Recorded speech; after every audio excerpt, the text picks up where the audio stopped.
Hello YouTube, Ronan Kazi, finishing up the manhunt for Auntie.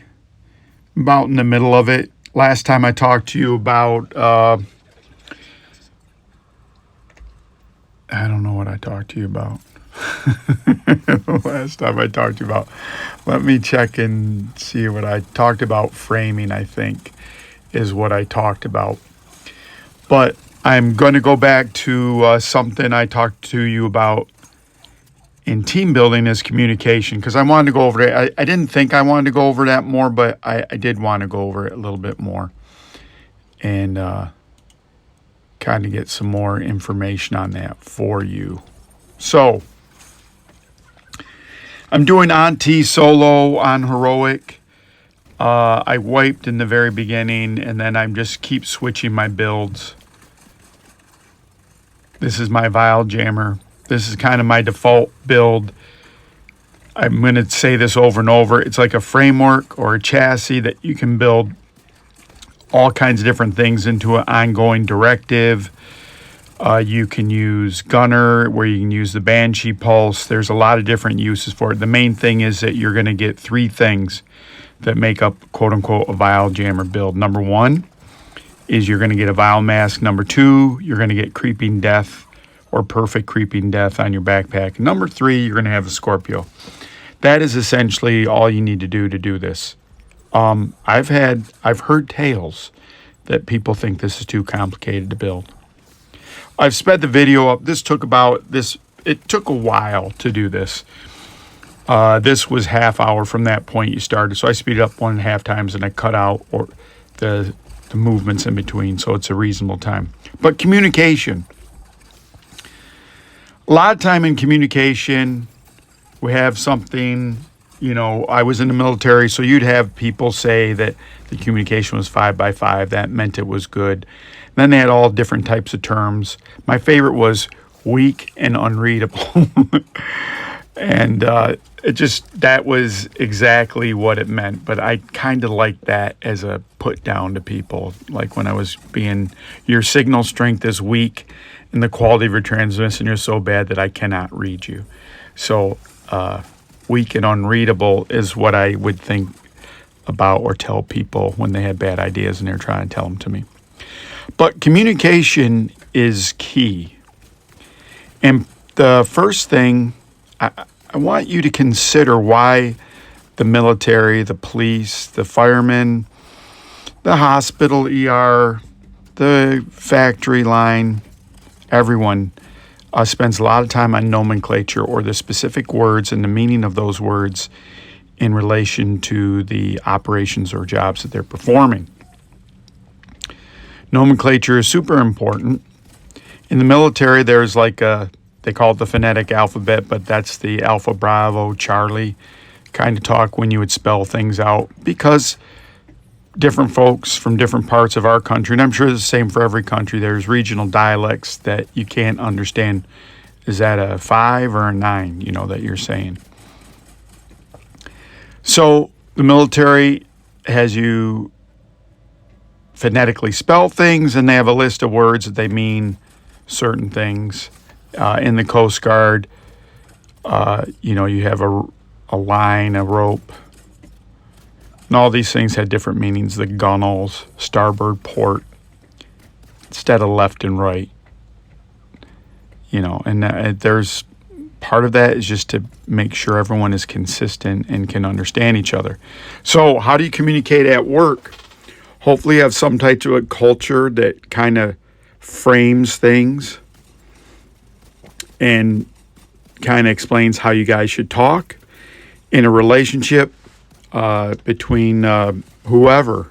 If you're in a romantic relationship, this language is super important. The sooner you can agree upon the language, and it's not something that you sit down at a table and have a détente and you talk about, forevermore, this word shall mean this. That's not what we're talking about. Everyone has certain love languages. I didn't invent this, but you can look it up, what love languages are. And if you understand what your partner wants to be getting and what you prefer to give. Hopefully those match. If not, either one or both of you are going to have to change. And I would say the person, how they want to be loved is how they want to be loved. They shouldn't have to change that. How you deliver that to that person might have to change. And this goes back to team building and all that. What's the point of what's your role in there? What are you willing to do? Are you checking your ego? And you would think that if you love someone, you'd be willing to talk in a way that they could relate to. But oftentimes, for whatever reason, people get in relationships and their communication goes right downhill because they want to be communicated in a different way for whatever reasons. And it gets, pretty crappy from there. I'm in a bad spot here. I'm trying to play it from here. Never played this Auntie.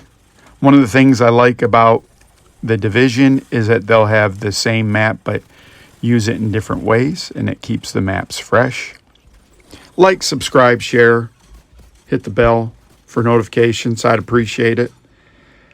I have a few just news about the channel. I have really reduced the size. This is going to be one of the longest videos I've done in a long time. And it's like maybe 2 minutes longer, maybe 4 minutes longer than the normal videos I'm doing now. I try to keep them about 10 or 12 minutes. I eventually would like to go on Patreon and give you more long form, but I just want to give people that don't want to pay for content, I want to give them the same content. Maybe you're not going to get all 12 of my ideas in one video. But if you like that kind of stuff, I would suggest that when I start advertising Patreon, that's kind of what my thought is. If ahead of time you'd like to give me suggestions what you'd like or what kind of content that I did that you like the most.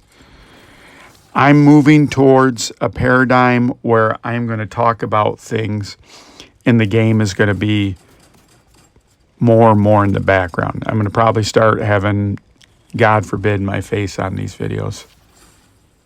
And so we'll talk about that another date or scare you off, whatever. But communication is really important.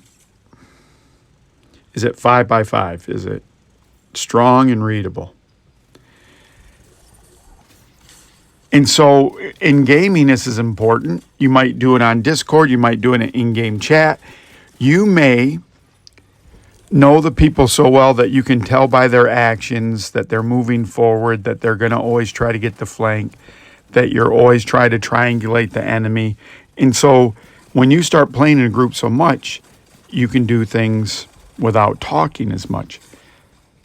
But that doesn't mean you don't ever have to talk. You still got to talk about, make sure that you're still doing the same things. I was in a game with Sloth and Ultimate, fellow YouTubers. Please check out Sloth Mood's channel. I hope he will put out more videos. I like his content. And Ultimate Shield puts out a lot of good videos, a lot of good content. If you want the meat and potatoes on how to do something, he communicates it in a great open language, and he's very self-effacing, and he really does a great job. It's not a look at me Louie or anything. He's, gives you a lot of the skinny on things. This is the final part. I didn't realize this is the final part for Auntie.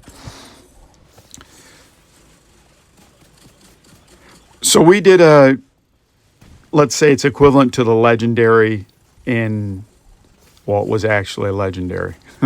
And they have master level stuff. But it's 1830. And so they have an armor system. To give you a comparison, I'm 1817, Sloth's 1831, Ultimate's 1820, 21, something like that. So we have a wide range. It's going to be harder for me in that content because I'm 15 below, what the enemy is. But we didn't finish it. We got to the boss, and Sloth and I had got to the boss without Ultimate into the very last phase of the mission. Like it's in thirds, the final phase. We get to the final phase with a pickup, and we just couldn't get past it. So we were both sure when we had Ultimate in the group that we would do it, that we would finish it out. And we didn't. We tried it a bunch of times. It was late at night for me and whatever. And I'm an old codger, so if I don't get my beauty sleep. I mean, when you see my face, you're going to be like, bro, you should sleep a lot more. But anyways, we had an after action report. And we didn't say, let's have an after action report. We just did it. We just did it after action. What could we have done? And everyone kind of was really honest with their feelings, how they felt. And I'll talk to you about troubleshooting a little bit more. I think I went over why, but that's a really good place to start. And you want to make sure the people that you're communicating with understand that you're going to ask questions. And the reason you're asking questions and why questions isn't to challenge them, but you're trying to understand them better. You shouldn't use it to punish them. You should use it so you have a better understanding of the person you're talking with. So we talked about it, and I told you I wasn't going to talk about communication more, but that was a point that the three of us are really good communicators. We try to communicate on YouTube, and sometimes, our messages don't get through, and that's with everyone. So how do you fix that? Well, my douchey answer would be, be a better listener. You got 2 ear holes and 1 mouth hole. But really, you shouldn't listen just for the pause so you can jump in there. And Sloth is really good at that, and Ultimate's really good at that. And I'm not as good at that. And I don't mind if people cut me off, because in a conversation, it's not to monologue, it's a conversation. I may something that springs something in your mind that you go, oh, I got to just, that's exciting for me. So I think we're okay with that in our group. And I'm not going to analyze, I don't know those 2 guys well enough to even do that. But again, I always look at myself first. How could I communicate better? And I always want to be careful with the language I use. I'm going to always be blunt, but you can be blunt, but use kind of language that's okay. I get smoked here, not all the way, but and I don't realize how they got me. Maybe it was a person on the left. I'm using a sniper turret. I normally don't do that. I don't have the expertise up high on it. And this is a status build, not a skill build, so the damage isn't that much. But they were sniping, so I'm going to snipe. So communication is really a key to almost everything in life. And I kind of took it for granted in team building, but that's a whole different subject, is communication. Understanding everyone has to be on the same page with the language, because if you have different meanings for the words, you're going to get so bogged down that you're never going to get to the meat and potatoes of what you're trying to communicate. Quick example, in the South, they call pop Cokes. When I was first time in the South, I said, hey, can I have a pop? And they said, well, what flavor Coke do you want? Or I said, I wanted a Coke. And they said, what flavor? And I was like, huh? And it's not good, bad, and different. It's just you all have to be on the same page. So communication is important. Probably have to talk about it a little bit more. But just to go over the points we got here. Again, you got to check your ego at all this stuff. You got to listen a little bit, but you got to really agree on some ground rules on what the language you're going to talk about means. What do the words mean that you're saying? And communication 70% nonverbal. So how do you communicate effectively online? And I'm going to give you some clues on how to do that. And that's going to be some troubleshooting and some communication. So this is Ronan Kazi. Thank you again. This was communication. Talk to you soon, YouTube. Bye.